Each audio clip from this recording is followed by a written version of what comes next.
Hello everyone, welcome back to our YouTube channel RNCC। आशा करता हूँ आप सभी लोग अच्छे होंगे। आज की जो अपनी क्लास रहने वाली है वो रहने वाली है state CHO exam, RML, PGI, ठीक है। इन सभी के कुछ इंपॉर्टेंट क्वेश्चंस हैं और अकॉर्डिंग टू टॉपिक सिलेबस जो अपन अभी कंडक्ट करवा रहे हैं, कंटिन्यू अपना चल रहा है। जो राजस्थान CHO का कंटिन्यू टॉपिक चल रहा है, तो उसकी आज नेक्स्ट क्लास है नेक्स्ट टॉपिक पर, ठीक है।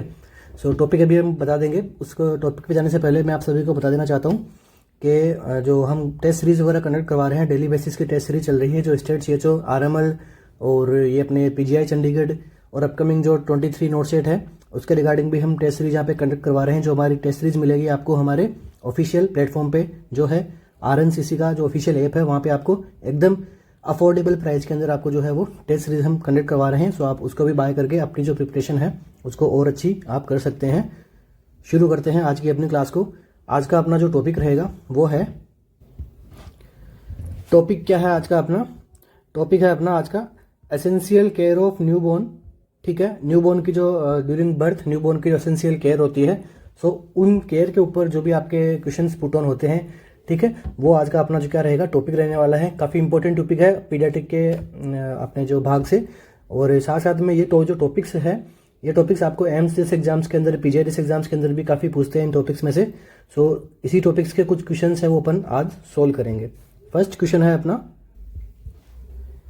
Total blood volume of newborn at birth. Newborn जो एट बर्थ पे है उसकी टोटल ब्लड वॉल्यूम कितना होता है? Total blood volume of newborn at birth newborn का जो है ब्लड वॉल्यूम कितना होता है? 80 ml पर kg, 100 ml पर kg, 125 ml पर kg या फिर 150 ml पर kg।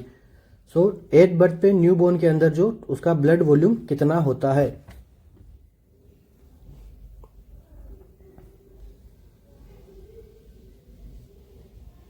इस क्वेश्चन का जो हमारा करेक्ट आंसर जो रहेगा वो रहेगा ऑप्शन नंबर 1, ठीक है। 80 ml पर kg जो है वो न्यूबॉर्न के अंदर टोटल ब्लड वॉल्यूम रहता है 80 ml पर kg, ठीक है। ये हो गया एक क्वेश्चन। इसके बाद में एग्जामिनर आपसे क्या दूसरा क्वेश्चन पूछ सकता है? वो पूछ सकता है अपना टोटल RBC। न्यूबॉर्न के अंदर टोटल RBC कितनी होती है? 6 to 8 मिलियंस टोटल RBC रहती है। इसके बाद में क्या क्वेश्चन पूछता है? टोटल हीमोग्लोबिन, न्यूबॉर्न के अंदर हीमोग्लोबिन का रेंज कितनी रहती है? mg पर DL, 18 to 20 mg पर DL। इसके बाद में क्या क्वेश्चन पूछता है एग्जामिनर? पूछता है आपसे WBC। न्यूबॉर्न के अंदर WBC काउंट कितना रहता है? ये रहता है 10,000 to 17,000, ठीक है। ये रहता है अपना WBC काउंट। इसके बाद में क्या क्वेश्चन पूछता है आपको? इसके बाद क्वेश्चन पूछता है आपको स्ट्रोक वॉल्यूम से, ठीक है। न्यूबॉर्न बेबी का जो स्ट्रोक वॉल्यूम है वो कितना होता है? एग्जाम में पूछा गया क्वेश्चन है, तो ये कितना है? 5 ml न्यूबॉर्न का स्ट्रोक वॉल्यूम है। इसके बाद में एक और क्या क्वेश्चन पूछेगा आपको ब्लड से? क्या पूछ सकता है? कार्डियक आउटपुट,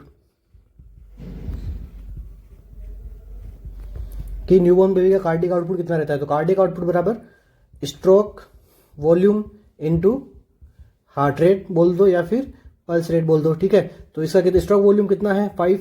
अगर अपन एक मिनिमम अगर रखे अपन कि भाई 100 से ऊपर ही रहती है न्यूबॉर्न बेबी की जो हार्ट रेट है, अगर अपन मिनिमम हार्ट रेट अगर 100 मानते हैं, तो इसका कितना आ जाएगा?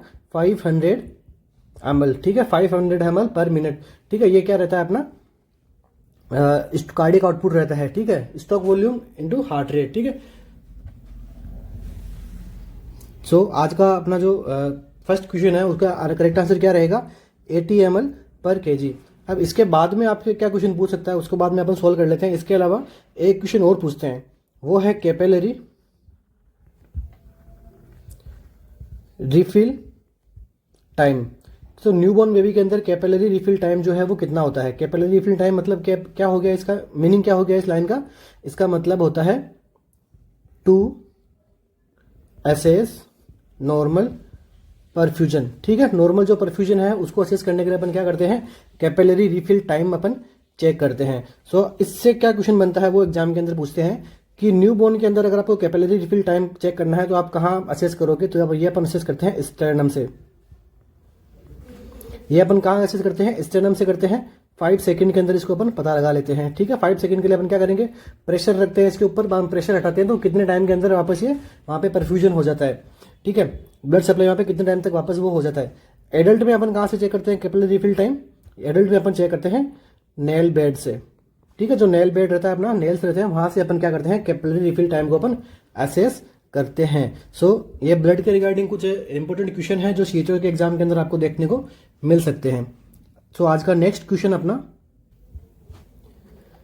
Normal time of first period of reactivity after birth of child. So जब चाइल्ड का बर्थ होता है, सो बर्थ के बाद में कितने टाइम तक जो रहता है वो रहता है फर्स्ट पीरियड ऑफ रिएक्टिविटी कहलाता है, ठीक है। ऑप्शन है अपने पास में, first 30 minute of birth, 6 to 8 hour after birth, first 6 to 8 hours after birth, या फिर 2 to 3 hours after birth. So first period of reactivity किसे कहते हैं? सबसे पहले आपको मैं बता देता हूँ पीरियड ऑफ रिएक्टिविटी होती क्या है। सो पीरियड ऑफ रिएक्टिविटी पर किसे कहते हैं, इसके अंदर क्या होता है, न्यू बॉर्न जो है वेरी अलर्ट एंड एक्टिव, ठीक है। इस स्टेज में क्या रहता है, न्यू बॉर्न जो है वेरी अलर्ट रहता है और एक्टिव रहता है, ठीक है। और इसी स्टेज में क्या है, best time to start breast feeding, ठीक है। यही वाला जो, क्योंकि इसमें न्यूबॉर्न अलर्ट रहेगा, एक्टिव रहेगा, तो क्या रहेगा, उसके सेकिंग रिफ्लेक्स वगैरह ये अच्छे से काम करेंगे, ठीक है। सो इस टाइम में क्या है, बेस्ट टाइम होता है ब्रेस्ट फीडिंग का। और ब्रेस्ट फीडिंग कब करवानी चाहिए, एज अर्ली एज पॉसिबल, ठीक है। जितना जल्दी हो सके जो फिटस को वो ब्रेस्ट फीडिंग करवा देनी चाहिए, ठीक है, इन नॉर्मल डिलीवरी के अंदर, ठीक है, एज अर्ली एज पॉसिबल के अंदर, ठीक है। सो इस क्वेश्चन का आंसर क्या रहेगा, पीरियड ऑफ रिएक्टिविटी का मतलब हमने समझ लिया था कि पीरियड ऑफ रिएक्टिविटी क्या होती है, न्यूबॉर्न इस पीरियड के अंदर क्या वेरी अलर्ट रहता है और एक्टिव रहता है। So according to this question, इस क्वेश्चन का क्या आंसर होगा? सो इस क्वेश्चन का जो आंसर जाएगा, करेक्ट जाएगा, first period of reactivity after birth 6 to 8 hours after birth. मतलब बर्थ के बाद में जो पहले के 6 से 8 घंटे रहते हैं वो अपने फर्स्ट पीरियड ऑफ रिएक्टिविटी के अंदर आता है, ठीक है। 6 से 8 घंटे जो है वो फर्स्ट पीरियड ऑफ रिएक्टिविटी कहलाती है। बर्थ के बाद में पहले 6 से 8 घंटे जो है वो फर्स्ट पीरियड ऑफ रिएक्टिविटी कहलाती है। सो इस क्वेश्चन का जो हमारा करेक्ट आंसर जो रहेगा वो रहेगा option number B. Next question, the newborn maturity rating scale is assessed by, ठीक है। न्यूबॉर्न की मेच्योरिटी कौन सी रेटिंग स्केल से अपन असेस करेंगे, ठीक है। मेच्योरिटी असेस करनी है हमें तो कौन सी स्केल को अपन यूज में लेंगे, new Ballard scale, Apgar score, GCS, या फिर ग्रोथ चार्ट। जीसीएस का मतलब होता है ग्लासको कोमा स्केल। यहां पे अपन क्या कर रहे हैं, न्यूबॉर्न की मेच्योरिटी असेस कर रहे हैं, तो ये कौन सी स्केल की मदद से की जाएगी? तो इस क्वेश्चन का जो हमारा आंसर जो रहेगा वो रहेगा ऑप्शन नंबर 1, ठीक है। तो न्यूबॉर्न की मेच्योरिटी है वो अपन न्यू बेलार्ड स्केल से हम क्या करेंगे, असेस करते हैं। न्यू बेलार्ड स्केल को अपन और क्या बोल सकते हैं, गेस्टेशनल एज असेसमेंट, या फिर न्यूबॉर्न मैच्योरिटी असेसमेंट, ठीक है। ये कब होता है, गेस्टेशनल एज पीरियड के अंदर होता है और न्यूबॉर्न की यहाँ पे मैच्योरिटी का पता लगाते हैं। तो अभी अगर अपने को इस क्वेश्चन से, इस लाइन से अपन को और क्या क्वेश्चन पूछ सकता है कि भाई न्यू बेलार्ड स्केल कहाँ वर्क करती है, कैसा इसका अपना जो स्कोरिंग का जो क्या क्राइटेरिया रहता है। सो ये क्या किस पे बेस्ड होती है, based on physical and neuro muscular development, ठीक है। न्यू बेलार्ड स्केल से अपन क्या पता लगा सकते हैं, न्यू बेलार्ड स्केल से अपन जो पेशेंट का जो बेबी है उसका अपन फिजिकल डेवलपमेंट पता लगा सकते हैं और उसका न्यूरोमस्कुलर डेवलपमेंट का पता लगा सकते हैं, ठीक है। सो न्यूबॉर्न की मैच्योरिटी इन्हीं दो क्राइटेरिया पे डिपेंड करती है बेसिकली। सो अपन न्यूबॉर्न मैच्योरिटी रेटिंग स्केल में अपन क्या देखते हैं, उसकी फिजिकल डेवलपमेंट कैसा है, उसका न्यूरोमस्कुलर डेवलपमेंट कैसा है, इसको अपन असेस करते हैं। स्केल का नाम क्या है, न्यू बेलार्ड स्केल, ठीक है। जिस अपन ये गेस्टेशनल एज में अपन इसका असेसमेंट करते हैं। सो इस क्वेश्चन का जो आंसर रहता है वो क्या रहेगा, ऑप्शन नंबर 1। इसका स्कोर कितना रहता है ये एक बार क्वेश्चन में पूछ लेते हैं, ठीक है। इसका रेंज, इसका स्कोर में इसका जो है रेंज कितना रहता है, 1 to 5। नेक्स्ट अपन बात कर लेते हैं अबगार स्कोर की।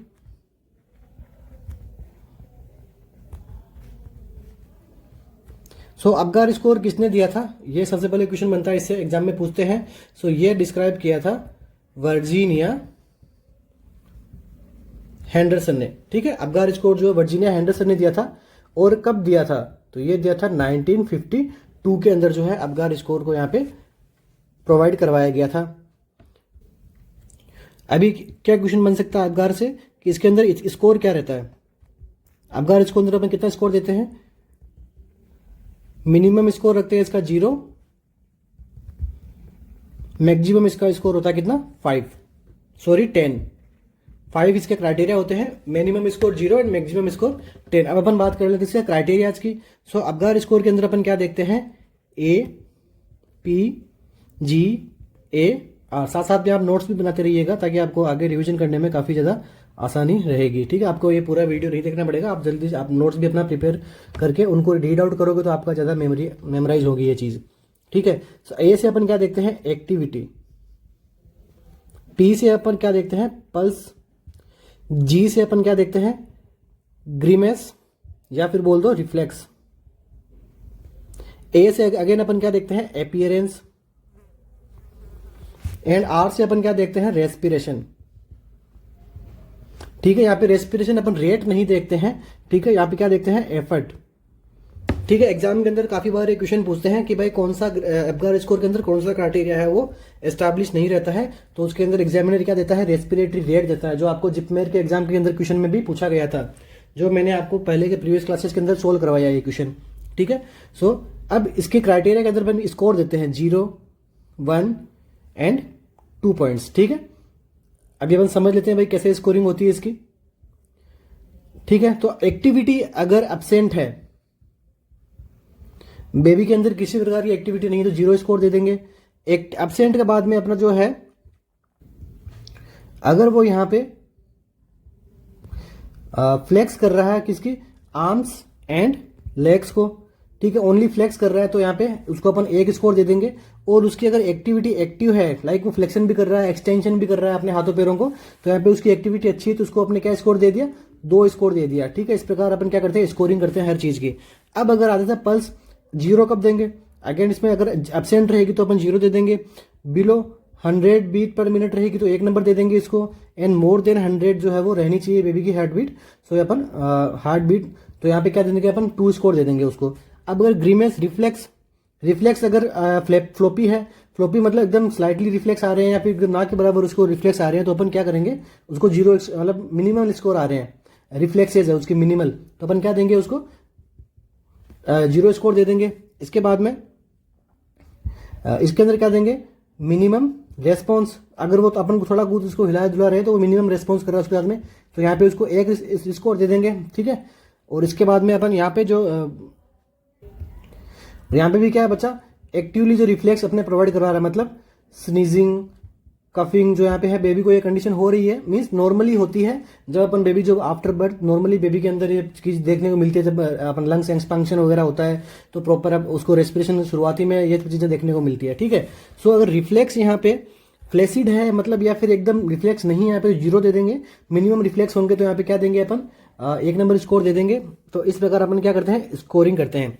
इसके बाद में क्या देखते हैं, अपीयरेंस देखते हैं। अपीयरेंस में क्या आ जाएगा, अगर बेबी ब्लू कलर का है मतलब साइनोसिस कंडीशन है, ठीक है। ब्लू कलर के बाद में अपन क्या दे देंगे, pink body and blue extremity, इसको अपन क्या बोलते हैं, एक्रोसाइनोसिस, ठीक है। और इसके बाद में यहाँ पे बेबी की अपीयरेंस कैसा है, पिंकिश है कलर है, तो यहाँ पे अपन 2 स्कोर दे देंगे। इसके बाद में लास्ट अपन क्या देखते हैं, रेस्पिरेटरी रेट अपन देखते हैं, एफर्ट देखते हैं। अगर एफर्ट बिल्कुल ही नहीं तो 0 स्कोर, अगर स्लो एंड इरेगुलर है तो मतलब अपन 1 स्कोर दे देंगे। और विग्रसली जो बेबी है वो क्या करता है, क्राई करता है, तो मतलब उसका रेस्पिरेटरी एफर्ट अच्छा है। तो कुछ इस प्रकार जो अपन क्या करते हैं, अबगार स्कोरिंग करते हैं। अब इसके अबगार स्कोरिंग के ये तो हो गया अपना जो इसका क्राइटेरिया, अपन किस बेसिस पे अपन जो है वो अबगार स्कोर करते हैं। इसके बाद में क्या क्वेश्चन आता है उनके बारे में भी अपन बात कर लेते हैं। सो सबसे पहले अबगार स्कोर कब करना होता है, बर्थ टू 1 मिनट। तो सबसे पहले अबगार स्कोर क्या करते हैं, 1 मिनट पे करते हैं। इसके बाद में अपन करते हैं 5 मिनट पे अबगार स्कोर करते हैं, ठीक है। अगर यहाँ की दोनों कंडीशन में अगर कोई सुधार नहीं दिखता है बच्चे के अंदर, तो अगेन अपन यहाँ पे क्या करते हैं, रिससिटेट करते हैं। एंड आफ्टर 10 मिनट जो है अपन वापस जो है अबगार स्कोर करते हैं, ठीक है, आफ्टर रिससिटेशन, ठीक है। तो ये कुछ एग्जाम के अंदर क्वेश्चन पूछा गया है कि फर्स्ट टाइम जो अबगार स्कोर है वो कब करते हैं, तो कब करते हैं, 1 minute and 5 minute of birth. ठीक है, तो ये कुछ क्वेश्चन है अपने अबगार स्कोर से रिलेटेड। अब इसके बाद में थर्ड अपना ऑप्शन क्या है, जीसीएस। तो अपन जीसीएस के बारे में भी पढ़ लेते हैं। जीसीएस क्या होती है, ग्लासगो कोमा स्केल। तो इसके अंदर 3 क्राइटेरिया होता है, ई वी एम। ई का मतलब आई वर्बल मोटर। ठीक है, आई को अपन ने कितने दिए 4, वर्बल को कितने 5 एंड इसको कितने देते 6। टोटल अपने यहाँ पे कितना स्कोर हो जाता है, मिनिमम इसका स्कोर कितना होता है 3 एंड मैक्सिमम कितना होता है 15, मिनिमम एंड मैक्सिमम। सो अगर सपोज अपने आई को 1 दे दिया, वर्बल को 1 दे दिया एंड मोटार को 1 दे दिया, तो कितना स्कोर हो गया मिनिमम, पेशेंट का हो गया 3 एंड 6 5 और 14 कितने होते हैं अपने 15। ठीक है, इन अगर अपन मैक्सिमम स्कोर दे दिया, आई को 4 स्कोर दे दिया, इसको 5 दे दिया, इसको 6 दे दिया, तो मैक्सिमम स्कोर कितना होता है 30। तो एग्जाम के 15। तो एग्जाम के अंदर एक क्वेश्चन पूछा हुआ है। अब अगर बात कर लेते हैं माइल्ड कब बोलेंगे एंड मॉडरेट कब बोलेंगे एंड सीवियर कब बोलेंगे। सो माइल्ड की स्टेज अपन कब बोलते हैं अबगार स्कोर के अंदर, माइल्ड की स्टेज कब आती है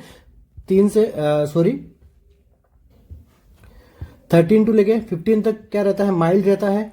एंड मॉडरेट रहता है 9 to 12 एंड लेस देन अगर 8 आ रहा है स्कोर, तो वो हो जाता है किस कंडीशन में, सीवियर कंडीशन में। लेस देन 8 वाले स्टेज को अपन क्या बोलते हैं, कोमाटोज की कंडीशन है, पेशेंट जो है वो कोमा में है। ठीक है, ये इंपॉर्टेंट क्वेश्चन है, कोमाटोज कब कंडीशन आती है जीसीएस के अंदर। ओके, तो अपना इस क्वेश्चन का फर्स्ट आंसर क्या रहेगा, वो रहेगा, इस क्वेश्चन का आंसर क्या रहेगा, new Ballard scale. I hope आपके तीनों चीजें समझ में आ गई है। ग्रोथ चार्ट के अंदर अपन क्या करते हैं, फिजिकली एंड जो उसका मेंटली डेवलपमेंट है वो आगे किस प्रकार होता है। ठीक है, क्वांटिटेटिव एंड क्वालिटेटिव डेवलपमेंट रहता है, इसको हम पढ़ते हैं ग्रोथ चार्ट के अंदर। ठीक है, इस क्वेश्चन का हमारा आंसर क्या रहेगा, न्यू बेलार्ड। सो आज का नेक्स्ट क्वेश्चन क्या है, normal pulse rate in infants. जो इन्फेंट्स होते हैं उनके अंदर नॉर्मल पल्स रेट है वो कितनी होती है, 120 to 180 beat per minute, 110 to 160 beat per minute, 60 to 100 beat per minute, या फिर 90 to 140 beat per minute. So normal pulse rate है वो कितनी होती है इन्फेंट्स के अंदर। सो इस क्वेश्चन का करेक्ट आंसर जो रहेगा वो रहेगा ऑप्शन नंबर बी।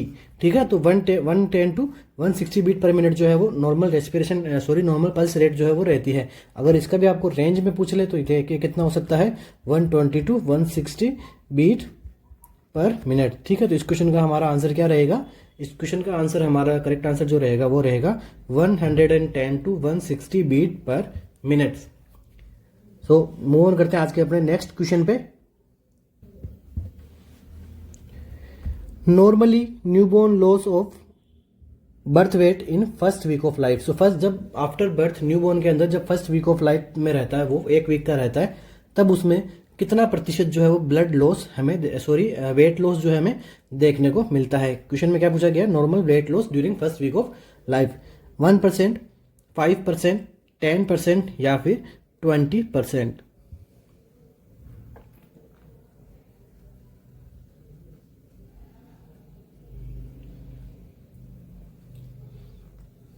तो इस क्वेश्चन का जो हमारा करेक्ट आंसर जो रहेगा वो रहेगा 10%। ठीक है, सो नॉर्मली जब फर्स्ट वीक के अंदर आता है जो बच्चा, उसके अंदर क्या होता है, स्टार्टिंग के 1 वीक में 10% जो रहता है वेट लॉस पेशेंट का, जो बेबी का है, वो यहाँ पे लॉस देखने को मिलता है। क्यों देखने को मिलता है, क्योंकि यहाँ पे क्या होता है, किडनी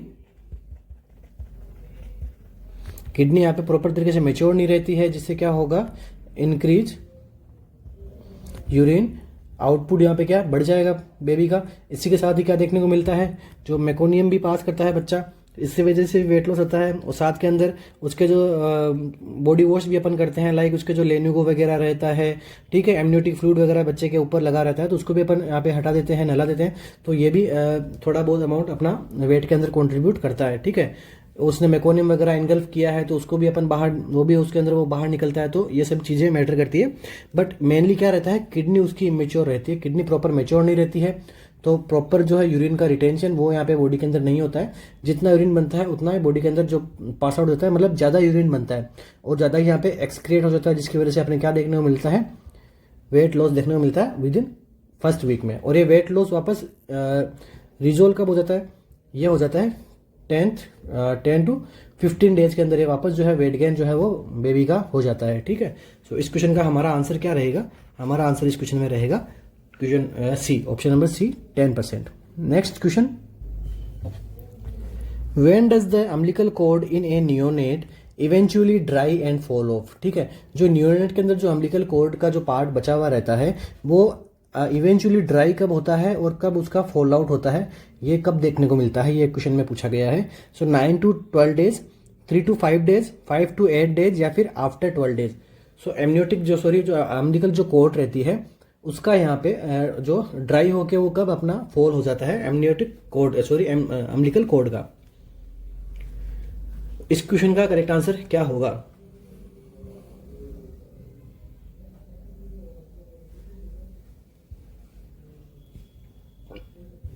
तो इस क्वेश्चन का जो आंसर रहेगा वो रहेगा ऑप्शन नंबर सी।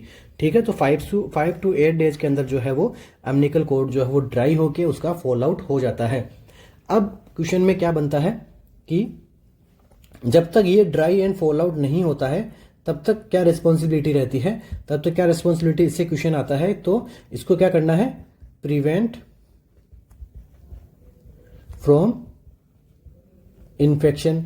ठीक है, इसको क्या करेंगे अपन, इन्फेक्शन से प्रिवेंट करेंगे। सो कैसे कर सकते हैं अपन, यहाँ पे क्या करेंगे 70% एल्कोहल से अपन क्या करेंगे, क्लीन करेंगे, option number 1। And option number 2 जो अपने 5 क्लीन जो टेक्निक्स हैं उनको अपन यूज में लेंगे। ठीक है, जो क्लीन हैंड, क्लीन एनवायरनमेंट, ठीक है, क्लीन सरफेस वगैरह, ये सभी चीज अपन क्या करेंगे, फॉलो करेंगे। ठीक है, जिसकी वजह से क्या होगा, इन्फेक्शन प्रिवेंट हो जाएगा। बट ये 70% एल्कोहल का एग्जाम के अंदर क्वेश्चन पूछा गया है। अब अगर इन्फेक्शन हो गया, ठीक है, तो कौन कौन से इन्फेक्शन हो सकते हैं ये भी अपन पढ़े। सो इन्फेक्शन हो गया, कौन कौन से इन्फेक्शन पढ़ते हैं, इसका umbilical cord infection first number आता है ओम्फेलाइटिस। सो ओम्फेलाइटिस क्या होता है इसके बारे में अपन देख लेते हैं। Omphalitis mean infection and inflammation of umbilical cord stump. ठीक है, जो भी अपना अम्बिलिकल कॉर्ड का जो रेमिनेंट पार्ट बचता है उसको अपन क्या बोलते हैं, स्टम्प। अगर इस स्टम्प का यहाँ पे इन्फेक्शन इन्फ्लामेशन हो रहा है, इस कंडीशन को अपन क्या बोलते हैं, ओम्फेलाइटिस। दूसरा कौन सा होता है, फ्यूनाइटिस। ठीक है, दूसरा इन्फेक्शन कौन सा हुआ, फ्यूनाइटिस। सो फ्यूनाइटिस किसको बोलते हैं, umbilical cord connective tissue inflammation. ठीक है, अम्बिलिकल कॉर्ड के कनेक्टिव टिश्यू का इन्फ्लामेशन यहाँ पे हो रहा है, तो अपन ने क्या नाम दे दिया, अपन ने नाम दे दिया फ्यूनाइटिस। ठीक है, सो ये कुछ इंपॉर्टेंट क्वेश्चन है, इंपॉर्टेंट टर्म है जो आपसे एग्जाम के अंदर पूछी जा सकती है, चीजों से एग्जाम्स के अंदर, आरएमएल के अंदर। ठीक है, सो काफी बेसिक लेवल के क्वेश्चन है, सो आपको नोट डाउन करना है और आपको मेमोराइज भी आगे करना है। ठीक है, सो आगे अपन बात करेंगे जब अपन नेक्स्ट क्लास लेंगे नेक्स्ट, तो उसके अंदर अपन देखेंगे अम्बिलिकल कॉर्ड को कैसे कट करते हैं, कैसे इसका अपन कौन से कंडीशन में इसको जल्दी कट करते हैं, कौन से कंडीशन में इसको डिले करते हैं कट करने में। ठीक है, तो ये सब चीज़ें अपन नेक्स्ट क्लास के अंदर पढ़ेंगे। ठीक है, सो इस क्लास का अंदर अपन अम्बिलिकल कॉर्ड का इतना टॉपिक रख रहे हैं, आगे अपन और पढ़ेंगे, जैसे आगे चाइल्ड हेल्थ नर्सिंग आगे बढ़ेगी, आगे आगे अपन पढ़ते जाएंगे। सो इस क्वेश्चन का हमारा आंसर क्या रहेगा, 5 to 8 days. Next question, fetal hypoxia is assessed by. Fetal hypoxia को अपन कैसे अपन असेस कर सकते हैं, scalp blood sampling, AFP, fetal heart monitoring या फिर both A and C. AFP mean amniotic fluid को अपन पंचर करके वैसे निकालें। ठीक है, सो अपन फीटल फीटल हाइपोक्सिया का क्या मतलब है, उसकी डिलीवरी नहीं हुई है बच्चे की, वो भी फीटस ही है, मतलब वो जो मदर के यूट्रस के अंदर ही है अभी तक, और वहां पे उसको क्या हो रहा है, हाइपोक्सिया हो रहा है। सो इस कंडीशन को हम असेस करने के लिए हम क्या करेंगे, कौन सा टेस्ट अपन परफॉर्म करते हैं।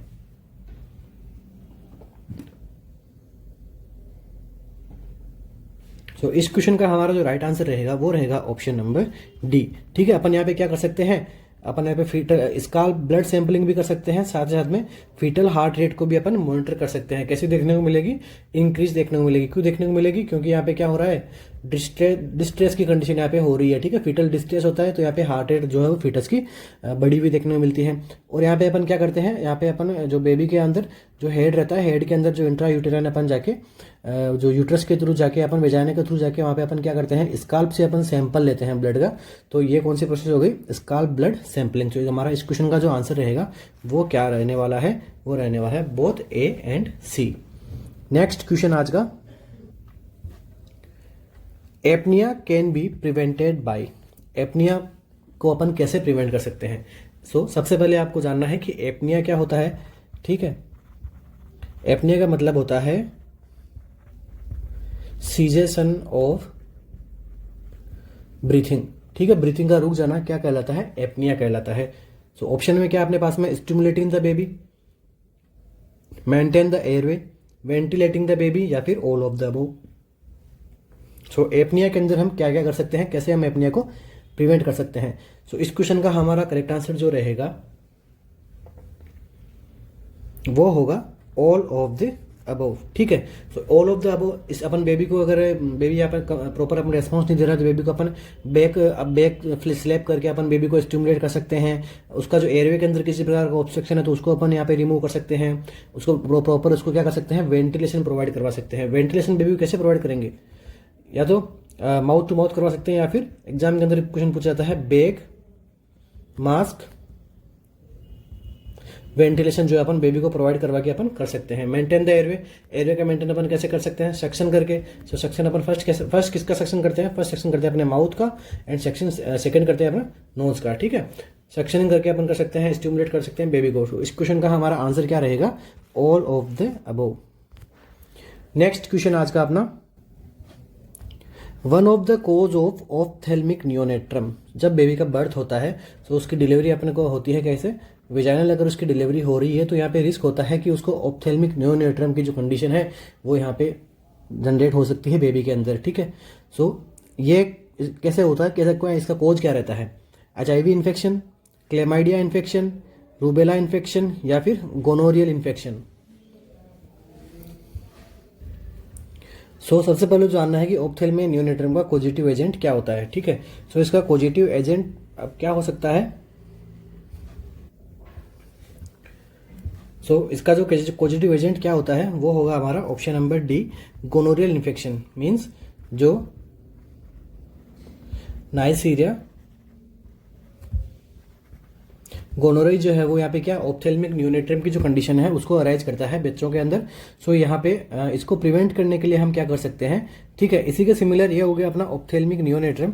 इसी के सिमिलर एक और प्रॉब्लम होती है, वो होती है, उसको अपन क्या बोल सकते हैं, सेकंड, ये होती है क्लेमाइडियल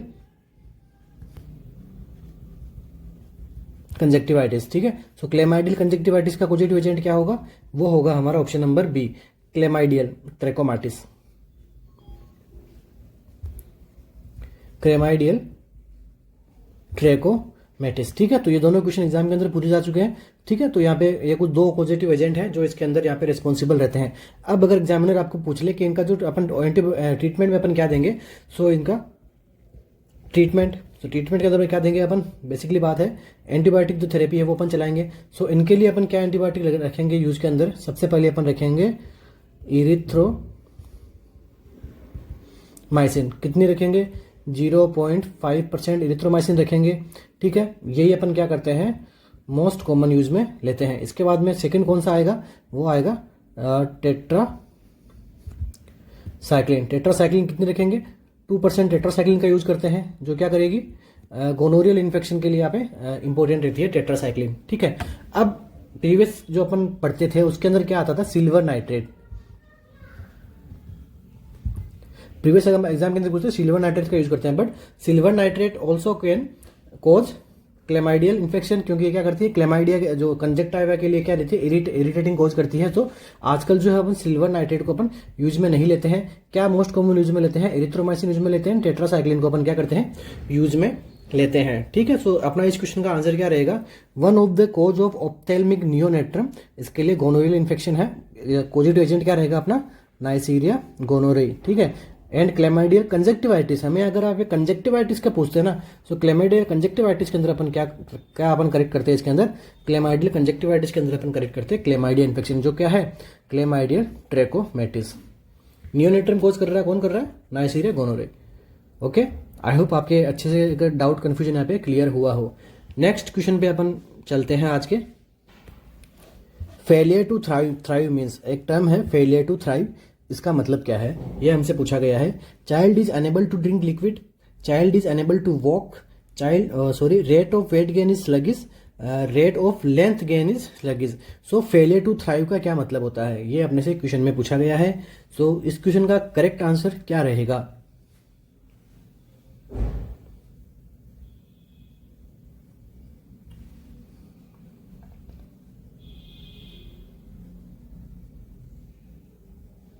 सो इस क्वेश्चन का जो हमारा आंसर रहेगा वो क्या रहेगा? वो रहेगा option number C, rate of weight gain is sluggish. मतलब स्लगिश मतलब रुक जाना, ठीक है, डिक्रीज हो जाना, ठीक है।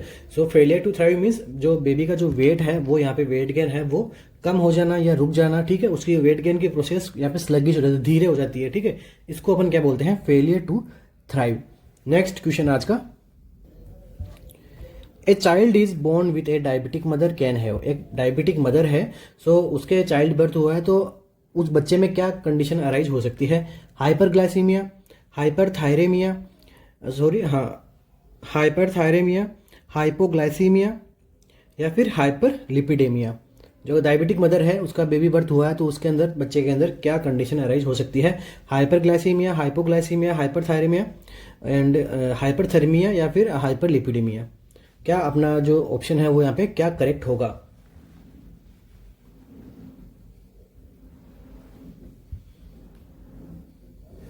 सो इस क्वेश्चन का जो हमारा आंसर जो रहेगा वो रहेगा हाइपोग्लाइसेमिया, ठीक है। हाइपोग्लाइसेमिया उस बेबी के अंदर जो कंडीशन है अराइज होगी आफ्टर डिलीवरी, ठीक है। यहाँ पे क्या है? डायबिटिक मदर है, मतलब मदर के अंदर क्या है? ग्लूकोज लेवल क्या है? बढ़ा हुआ है, ठीक है। अब ये बढ़ा हुआ glucose level transfer to fetus या फिर बोल दो बेबी, ठीक है। अब ये बढ़ा हुआ ग्लूकोज अगर बेबी के अंदर जाएगा तो यहाँ पे बेबी के अंदर भी क्या हो रहा है? ग्लूकोज लेवल इंक्रीज हो रहा है, ठीक है। क्योंकि कैसे जाएगा ये? वाया प्लेसेंटा से, ठीक है। वाया प्लेसेंटा से ग्लूकोज बेबी को मिल रहा है, ठीक है। ग्लूकोज भी यहाँ पे बेबी के अंदर क्या हो रहा है? बढ़ रहा है, ठीक है। ये क्या हो गया? एक्सोजेनिसली, मतलब मदर्स टू फिटर में यहाँ पे ग्लूकोज को जा है ट्रांसफर हुआ है। सो अब ग्लूकोज का लेवल बढ़ने से क्या हो रहा है? बेबी के अंदर क्या होता है? बेबी के अंदर क्या होता है? हाइपर इंसुलिनेमा, ठीक है। बेबी के अंदर क्या हो रहा है? हाइपर इंसुलिनेमिया हो रहा है। क्यों हो रहा है? क्योंकि एक्सेसिव ग्लूकोज लेवल को यहाँ पे कंट्रोल करने के लिए बेबी क्या करता है? एक्सेसिव इंसुलिन का क्या हो रहा है? यहाँ पे सिक्रेशन बढ़ रहा है। सो अब जब बेबी की डिलीवरी हो जाती है, ठीक है, डिलीवरी हो गया तो suddenly cut out glucose transfer, ठीक है। यहाँ पे क्या हो रहा है? सडनली कट आउट हो रहा है। मदर टू जो फिटस में जो ग्लूकोज का ट्रांसफर हो रहा था वो यहाँ पे सडनली रुक रहा है। अब ये सडनली रुकने की वजह से क्या हो रहा है? बेबी के अंदर क्या हो रहा है? हाइपोग्लाइसेमिया होता है। अब पूछोगे हाइपोग्लाइसेमिया क्यों हो रहा है? सडनली क्यों हो रहा है? तो क्यों हो रहा है? क्योंकि यहाँ पे बेबी के अंदर तो कौन सी कंडीशन है? इंसुलिन लेवल इंक्रीज ही है, ठीक है। बेबी के यहाँ पे इंसुलिन लेवल तो बढ़ा हुआ है पहले से, बट आफ्टर डिलीवरी क्या देखने को मिलता है? हाइपोग्लाइसीमिया। क्योंकि ये जो एक्सेसिव इंसुलिन लेवल है ये क्या करेगा? नॉर्मल ग्लूकोज लेवल को भी कम कर देगा, ठीक है। तो यहाँ पे क्या देखने को मिलेगा हमें ऑप्शन में? हाइपोग्लाइसीमिया जो हमें राइट देखने को मिलेगा, ठीक है। सो अगर डायबिटिक, ठीक है, ठीक है। तो इस क्वेश्चन का हमारा आंसर क्या होगा? हाइपोग्लाइसेमिया। ओके, आई होप आपके अच्छे से कॉन्सेप्ट समझ में आया हो। सो इसी के साथ ही जो बेबी होगा वो कैसा होगा, ये भी एग्जाम में क्वेश्चन पूछना। डायबिटिक मदर के जो बच्चे होते हैं वो कैसे होते हैं? मैक्रोसोमिया, ठीक है। वो जो लार्ज बेबी यहाँ पे रहते हैं, ठीक है। इसी के साथ ही आज का अपना next question, NICU stand for. NICU की यहाँ पे क्या पूछी है? फुल फॉर्म हमसे पूछी है। NICU stands for newborn intensive care unit, neonatal intensive care unit, newborn intermediate care unit या फिर neonatal intermediate care unit. NICU की फुल फॉर्म क्या होती है?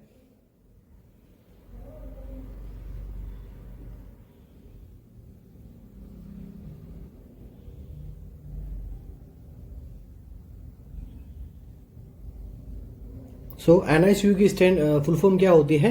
नियोनेटल इंटेंसिव केयर यूनिट, ठीक है। तो इस क्वेश्चन का आंसर क्या रहेगा? NICU means neonatal intensive care unit. Next question, caput succedaneum resolve in. जो कैपेट सक्सीडेनम है वो कितने समय में जो रिजोल्व हो जाता है? 7 डेज, 4 डेज, 10 डेज या फिर 8 डेज। कैपेट सक्सीडेनम है कितने टाइम में रिजोल्व हो जाता है। सो इस क्वेश्चन का हमारा आंसर क्या रहेगा, ऑप्शन बी। ठीक है, 4 डेज के अंदर क्या होता है, 3 to 4 डेज के अंदर जो है वो कैपेट सक्सीडेनम जो है वो रिजोल्व हो जाता है। ठीक है, यहाँ से आपको और क्या क्या क्वेश्चन देखने को मिल सकता है। फर्स्ट अपन बात कर लेते हैं कैपेट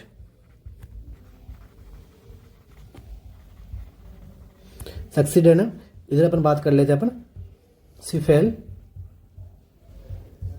हिमेटोमा। तो एग्जाम के अंदर क्या होता है, इनके जो पूछते हैं क्या, कोज पूछ लेता है एग्जाम के एग्जामिनर के भाई कोज क्या है कैपेट सक्सीडेनम का। सो कोज क्या हो सकता है इसका, तो प्रोलॉन्ग डिलीवरी की वजह से क्या हो रहा है, कैपेट सक्सीडेनम हो रहा है। एंड इसका कोज क्या हो सकता है, इसका कोज होता है इंस्ट्रूमेंटल डिलीवरी। ठीक है, सो सिफेल हेमेटोमा के अंदर क्या कोज हो सकता है, इंस्ट्रूमेंटल डिलीवरी से अपन डिलीवरी करवाते हैं तो वो सिफेल हेमेटोमा कर सकता है। इंस्ट्रूमेंट क्या कर सकता है, कोज कर सकता है, ब्लीडिंग हो सकती है। एंड प्रोलॉन्ग डिलीवरी की वजह से यहाँ पे कैपेट सक्सीडेनम में देखने को मिलती है। प्रोलॉन्ग डिलीवरी से और क्या देखने को मिलता है, एग्जाम के अंदर क्वेश्चन आ गया तो मोल्डिंग। ठीक है, जो ओवरलैपिंग हो जाती है बोन्स की, वो अपन क्या बोलते हैं, मोल्डिंग। इसी के साथ ही और क्या क्वेश्चन बनता है इससे, कैपेट सक्सीडेनम होता क्या है। सो जो फ्लूइड कलेक्शन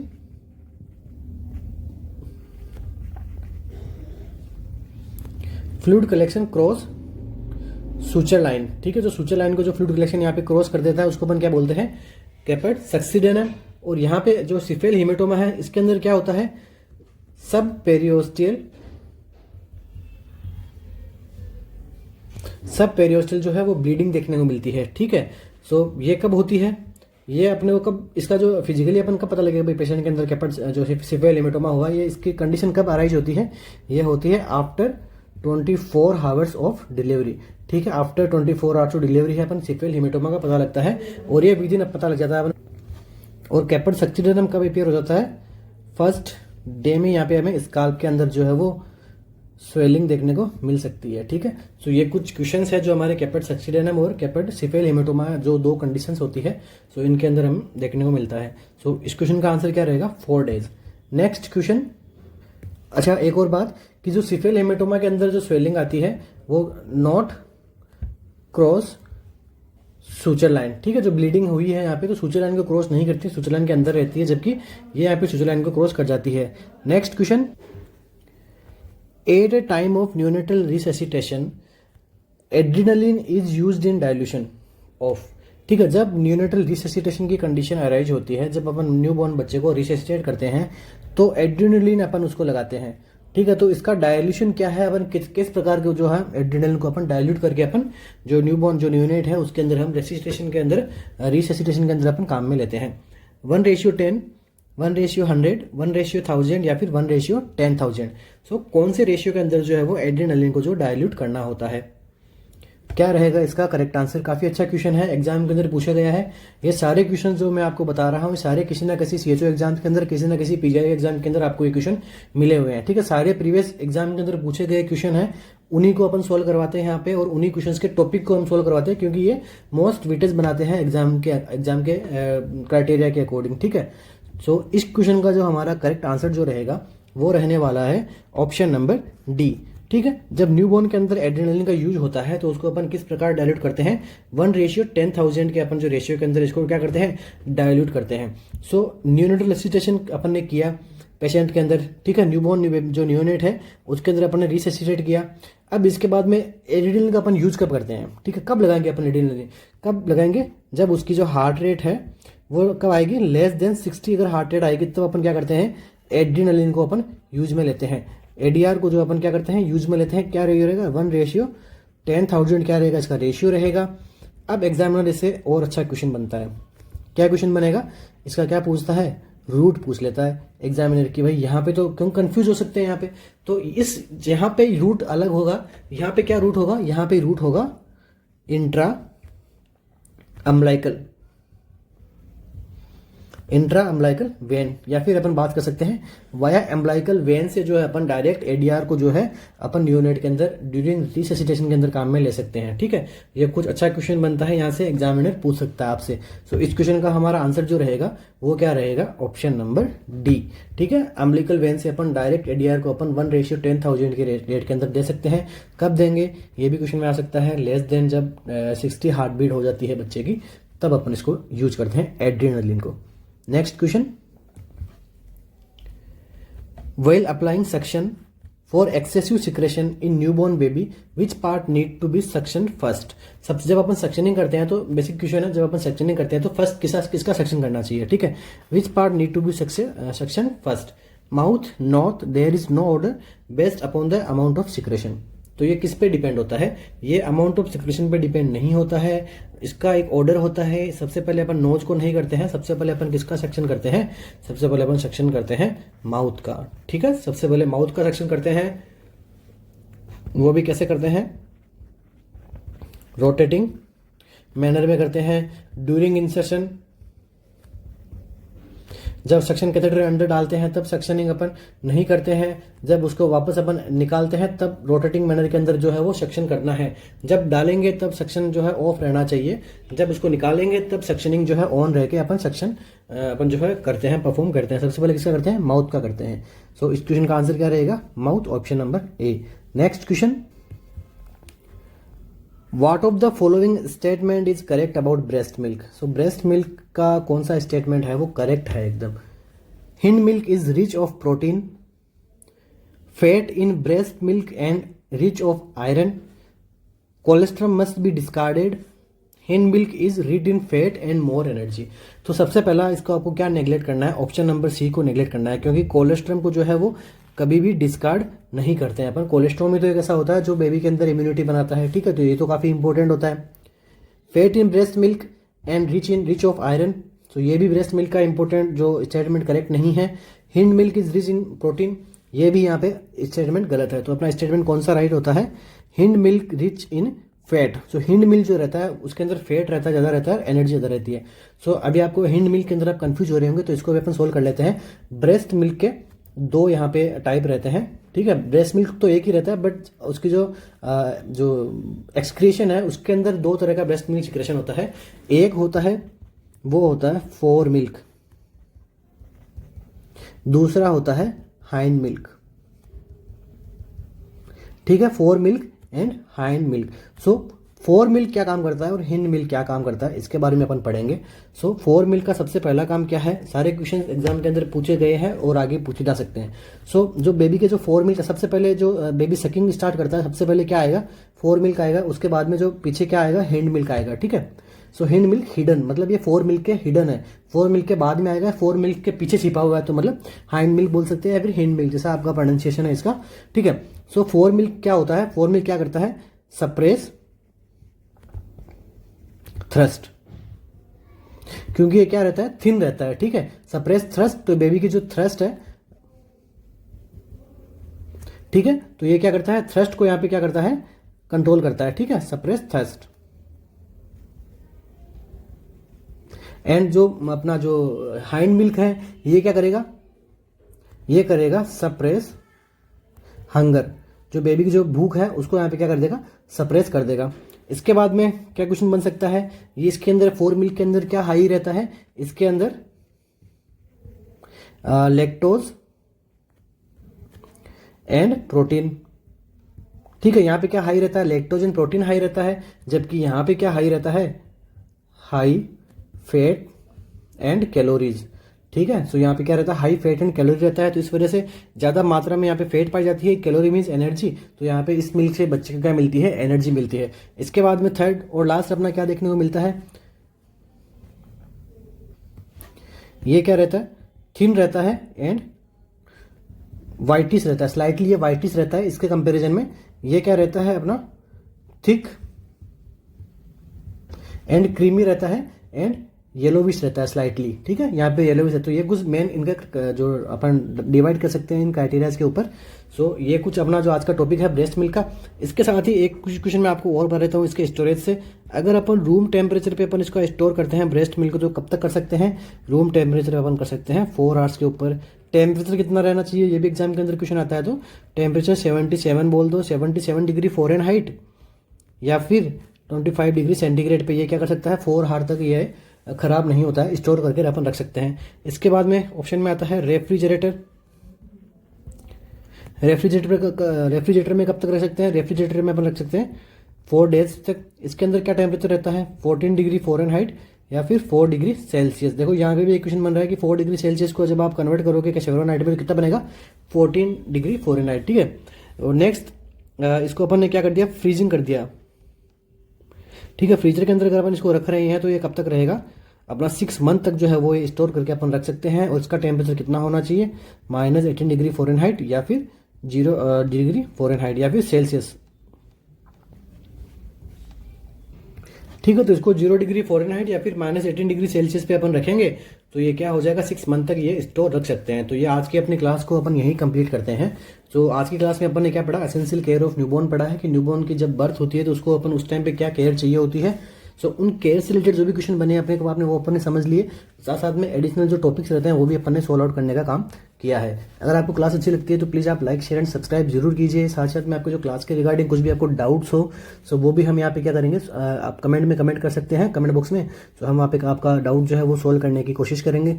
और साथ ही साथ में हमारी टेस्ट सीरीज भी कंडक्ट करवाई जा रही है जिनको आप बाय करके अपने प्रिपरेशन को और स्ट्रेंथ प्रोवाइड करवा सकते। देखो यही टाइम होता है क्योंकि अभी एग्जाम थोड़ा पास में नहीं है तो यही अभी क्या करते हैं बच्चे ऐसे थोड़ा इसको लाइटली लेते हैं कि अभी एग्जाम में 2 महीने पड़े हैं तो कोई ना अपन कर लेंगे आराम से, जबकि ये टाइम बहुत अपना जो इंपॉर्टेंट रहता है क्योंकि इस टाइम पे अपने पास प्रेशर नहीं रहता है। और जब प्रेशर नहीं रहता तो अपन आराम से फ्रीली अपन कोई चीज़ को समझ के पढ़ सकते हैं। जब अपने ऊपर प्रेशर आ जाएगा तो हम क्या करेंगे, सिलेबस को कंप्लीट करने में लग जाएंगे।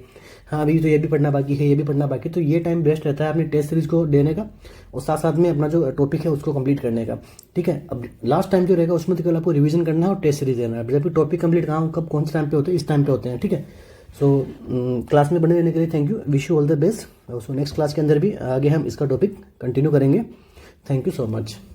कोई भी सपना साकार करने के लिए सबसे जरूरी है सही कोच का होना। चुनिए RNCC को और करें अपने एम्स 9 से प्रिपरेशन का सपना साकार। Download the app now.